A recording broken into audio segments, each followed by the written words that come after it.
Hey guys, welcome back to the OpenTK Platformer Tutorials Series. My name is Sil, and in this part we're going to be looking into how to add an input class so that we can check keys right from our update function. I want to note that this class isn't completely necessary, and there are some built-in ways in OpenTK that you can get input from the keyboard and mouse easily. However, one of the classes is event-based, and the other one can only check when the key is pressed and when it's first released. Our input class is going to use the event-based OpenTK class to track the keys that are currently down each frame, as well as one buffer to know which ones are being pressed last frame. This will allow us to make some public static functions to check whether the key is down, or was just pressed, or was just released. That way we can check these whenever we want in our update function and react accordingly in our own time. Now before we get started, I need to fix two things from our last episode, so let's jump over to our view class real fast. In our update function here, we actually need to move the line here, the current step plus plus, that needs to go before our switch statement. The reason this is important is that if we call set position every frame, the view wouldn't move anywhere since the current step was always 0 at the first frame. And that's not going to work since we're going to be having the view follow the player around the screen with tweening, and that requires us to call set position every frame. Other thing I'm going to add is a public accessor for the position goTo variable. This isn't 100% necessary, but it'll be a little bit nice in this tutorial. So we're just going to do public vector2 position goTo get return position goTo lowercase. Now we can crack on what we're actually going to do in this tutorial. So let's go to our project, right click, add class. I'm going to call mine input. You can call it something else if you want. And we need to be using OpenTK.input. The first thing we're going to do is add our list, so we're going to hold a current keys pressed and a last frame's keys pressed. So we're going to do private static list key keys down. And then we're going to need to make another key list here. This one's going to be keys down last. Then we're going to do the same thing for mouse button. So we're going to copy these here. Do mouse button. Instead of keys down, we'll call it buttons down, and buttons down last. The reason we have two of each here is we need to know which buttons were being pressed last frame. That way we can know if we just started pressing a button or a key, or if it was already down last frame. Now that we got those in place, we're going to add an initialize function. So we're going to do public static void initialize. And we need to make sure we get a reference to the game window since that's where our events are going to be. So we're going to do game window game. And I need to resolve OpenTK there, so using OpenTK at the top. First thing we need to do is we need to initialize our list. So we're going to do keys down equals new list key. And same thing for keys down last, as well as buttons down equals new and buttons down last. Now we need to add the event handlers to our game window events. So we're going to do game dot key down plus equals and hit tab twice there. We also need to add an event handler to game dot key up, as well as game dot mouse down and game dot mouse up. We can go ahead and get rid of these exceptions here. Now in our mouse down event handler, we're going to do buttons down dot add e dot button. We're going to do essentially the same thing in our key down function. Then in our mouse up function, we need to remove the button from our list. And I'm going to make a while statement here just to make sure that we get all of them. So we're going to do while buttons down dot contains e dot button, buttons down dot remove e dot button. And again, we're going to do about the same thing for the key up event.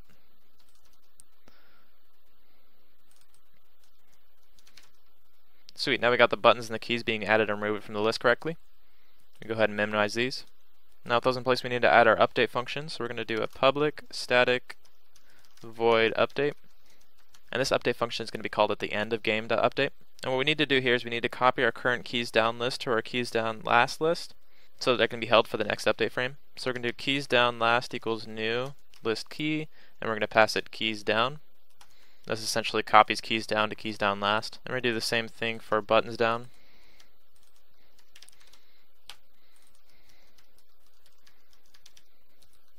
There we are. And now with those in place, we need to actually make the functions that we're going to be using in our other classes. And these will consist of three types of functions. The first one's going to be a press function. This will return true only if the button just started being pressed, and not if it was down last frame. The second one's going to be a release function. It's basically the opposite of the pressed function. And the last one's just going to be a down function. And this simply returns true if the key or the button is down in the current frame. So we're going to go ahead and add public bool key press. And we need a key.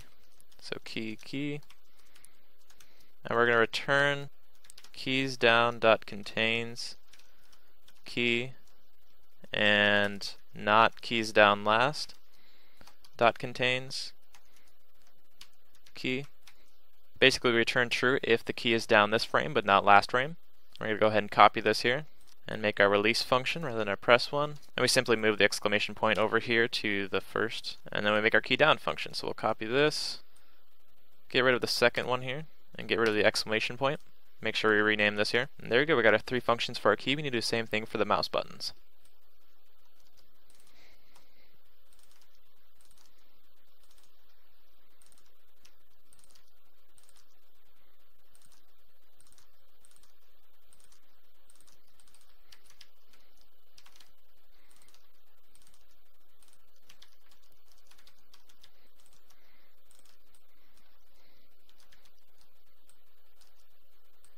And now we should be good to go. So we're going to go back to our game.cs to implement it and test it out. And we can go ahead and get rid of this event handle that we added last video. And in its place we're going to do input.initialize in our constructor here and make sure we pass it this. And then in our update function, after view.update we need to do input.update. And that's all we need to do to implement it. And quick note, I need to make all these public static. So in our update function here, we're going to do if input dot mouse press, and we do mouse button dot left. And we're going to go ahead and get the world coordinates again. So we're going to do vector2 pose equals new vector2 mouse dot x mouse dot y minus new vector2 this dot width this dot height. And divide that by 2f. Then we're going to do pose equals view dot to world pose. Then we're going to do view dot set position. When we're set it to pose, we're going to do tween type dot quartic out. And number of steps, we'll set it to like 15. Now if we go ahead and test this out. Perfect. That's exactly what we had before. But now we don't actually have to add an event handler for it. We can do it in the update function whenever we want.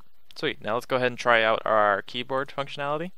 So we're going to do if input dot key down, and we'll do key dot right. So if pushing right, we'll do view dot set position, and we'll do view dot position go to plus new vector2. So we're going to offset whatever our position go to is right now. We're going to offset it by 5 on the x value, 0 on the y value. For tween type, we'll do tween type dot quartic out. Number of steps, we'll do like 15. And then we'll copy this and paste it 3 times. And we'll do left, up, and down keys. And for the left we'll do -5 on the x. For the up and down we'll do 0 y, -5 on the y, and +5 on the y. And now we should be able to move our view around with the arrow keys.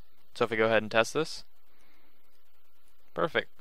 And with everything up and running, I'm going to end the tutorial here. However, before we go, I do want to mention that our website is now up. You can go to www.stilltutorials.com and you get more explanation on these videos, updates on whatever's happening, as well as info about myself and what I'm doing. Really helps me out if you check that out, as well as leave comments, subscribe, like, that kind of thing. We also now have a Facebook page, a Twitter page, and a Google Plus page, so check those out as well. And I hope to see you in the next tutorial.